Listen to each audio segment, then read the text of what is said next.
So Valerie, you've been in the business of finding jobs for people and people for jobs for your entire career. Yes, it's true. What do you see now going in? This is early 2019. What do you see in the marketplace now?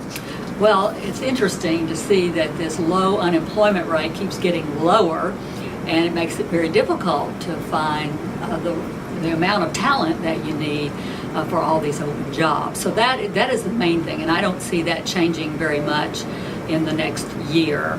I believe that the unemployment rate is the lowest it's been in probably 3 or 4 decades. In fact, I don't remember it being this bad before the 90s, and it was bad then, but not as bad as it is today. So that's one thing that I see. The other thing I see is the job market for talent, or the talent in the job market, changing a little bit, in that there are a lot of retirees, there are a lot of baby boomers, that big group of now, I guess they're 52 to 72, and they are retiring, but they still want to work. So they want part-time jobs, they want different kind of jobs. So it's a great group to look at for different kinds of jobs. And especially in marketing and creative, because they have a lot of experience and good skills, and they can fill a lot of holes in ad agencies. As you know, in marketing companies, they're always getting clients and losing clients, and so there's that flexibility that these people can provide. And of course, then we have the millennials, and they're not going anywhere. There are more of them coming into the marketplace, and they need a lot of different kinds of, they have different needs and wants as well. So those are the main things that I see happening in 2019. Why is low unemployment bad? You use that phrase. It would seem as though a lot of people have jobs, so that's a good thing. But no.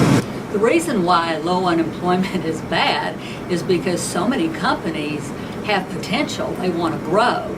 They have contracts that they're going after, and they can't fulfill those contracts because they don't have the talent to fulfill the contracts. So it's really a negative that there's not enough people to fill all of these jobs and to help these companies grow. So does that suggest possibly a different way of viewing how you staff your department?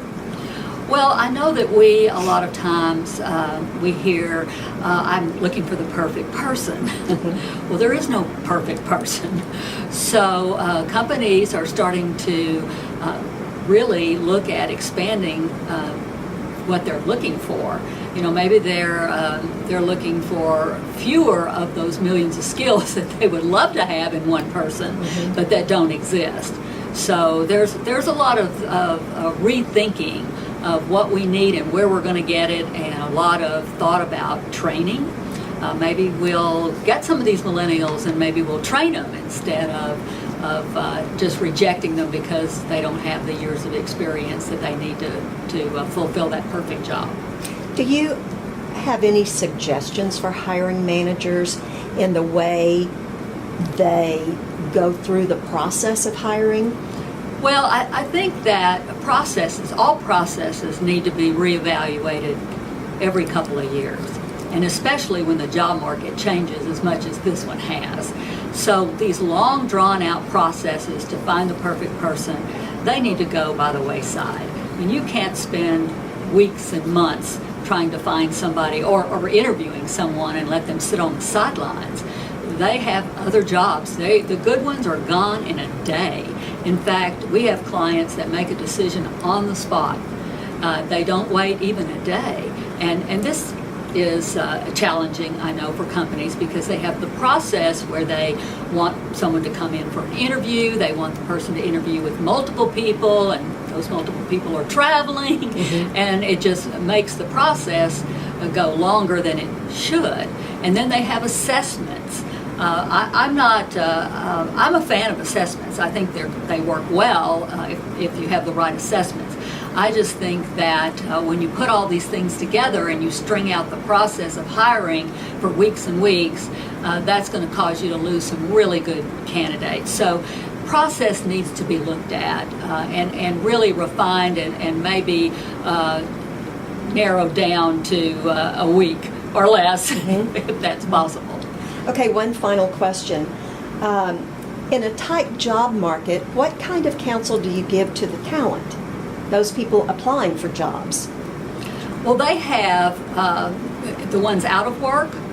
The candidates that are out of work, there are a lot of things that play into how you counsel them. What is their age? What is their experience? Do they have a lot of different experiences as opposed to one experience over a period of years? So job hopping is still considered a negative. So I tell people, don't leave your job if you have a whole string of jobs that are 6 months or under a year. Stick it out.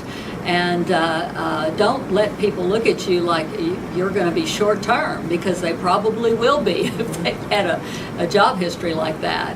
I would also tell them to really make sure that their LinkedIn profile is perfect, that it has a great picture.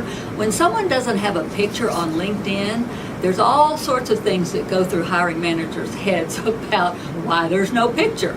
Is there something wrong with this person that they don't put a picture on there? So I always say get a professional picture on LinkedIn. Make sure that your LinkedIn profile matches your resume as much as you can. And those people that are over the age of 50 or 60, you don't have to put down 50 years of experience. Put down the most relevant in the last, I'd say, 20 years. And so I would say polish up your resume, your LinkedIn, polish up yourself.